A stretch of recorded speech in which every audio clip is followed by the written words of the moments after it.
Prasanna Harikrishna is your brother. Is your family member. Don't consider and don't see.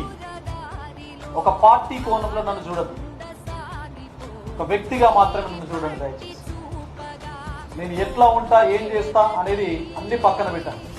But ఒక స్పష్టమైనటువంటి సంకేతాన్ని మాత్రం తెలంగాణ సమాజానికి మనం ఇద్దాం. మీ ఓటరు, మీ కంట్రిబ్యూషన్ రూపంలో